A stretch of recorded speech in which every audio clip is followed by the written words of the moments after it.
Good evening.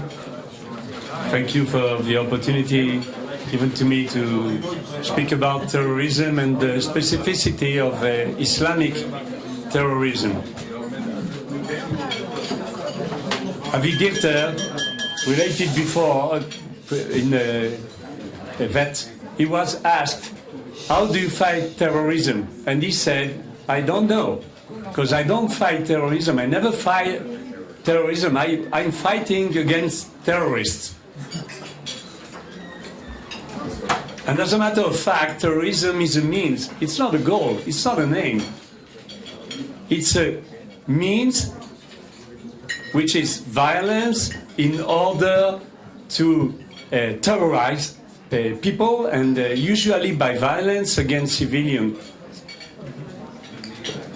In order to understand the specificity of Islamic terrorism, we have to understand two things.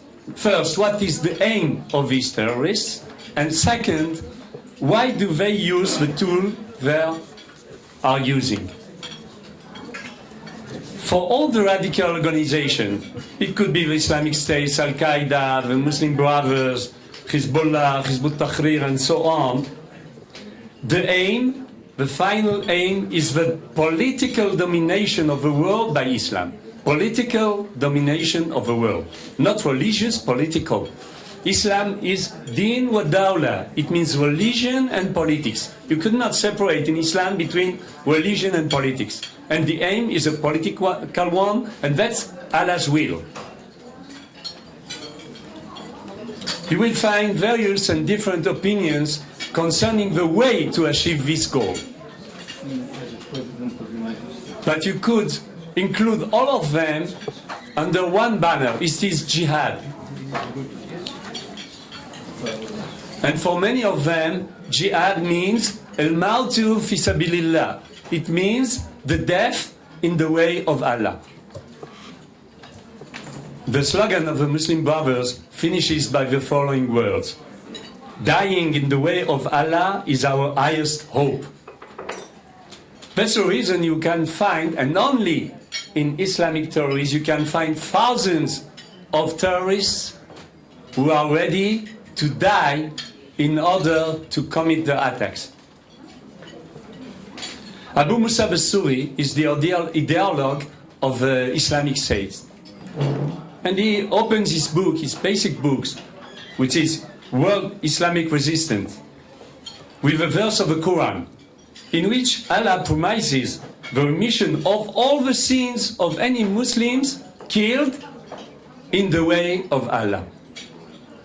So, you could not be surprised if you find European teenagers, Muslim teenagers, that some week before were not religious, but they were not religious of Islam. So they come to their imam or someone, or they read it in the internet, and they see, if I act and I have a terrorist attack, I commit a terrorist attack, I will actually realize the will of Allah, and when I will die, I will go to paradise, and all my sins are forgiven. So you have a religious political ideology. The same Abu Musab al-Suri has developed the concept of the lonely wolf. He developed it. It's not coming out of the blue sky.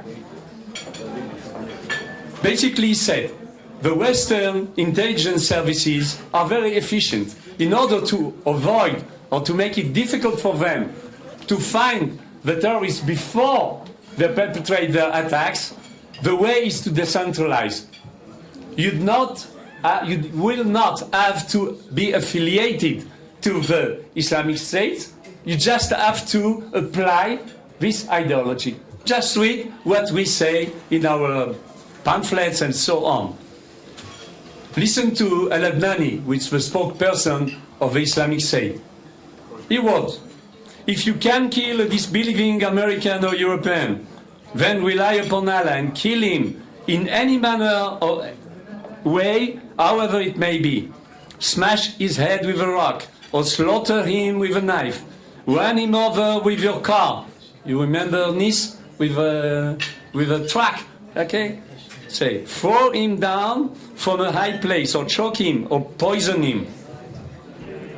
And in the last Dabik issue, which is an issue published by the Islamic State, he added, keep it simple. So it's very difficult to prevent this kind of terrorism. And the West has no real answer, because, for example, French government said we are in a state of war, but war against which entity? No entity. You have no entity. You have no army in front of you. You have single Muslim people, frequently French Muslims, and they apply this ideology. And how could you prevent it? I will give you 10 directions for solution. First, the first point is shut down the tap instead of mopping the floor. That's basically, if you don't forbid this ideology to be expressed, taught in any place, and even here in Israel, in some mosques. Second, forbid the teaching of political Islam. Outlaw organization teaching political Islam. Outlaw organization opposed to freedom of religion or other basic democratic values. Restore law and order in big city suburbs with a strong Muslim population. Many of the terrorists who perpetrate these attacks in Europe came from these suburbs. Expel radical imams. About 90% of the imams in France are not French citizens. They came from abroad. So you can expel them quite easily. Close radical mosques. President Assisi closed 27,000 mosques. So you could, and in France, Salafist mosques, they close only 20 out of 120 mosques we know about. Close radical internet sites, forbid radical TV channels. And the last one, know your enemy and do not be afraid to fight him. We as Jews, we overcame Pharaoh, we overcame the Babylonians and the Romans and the Greeks and many other enemies, so we are not afraid. We'll overcome also radical Muslims. Thank you.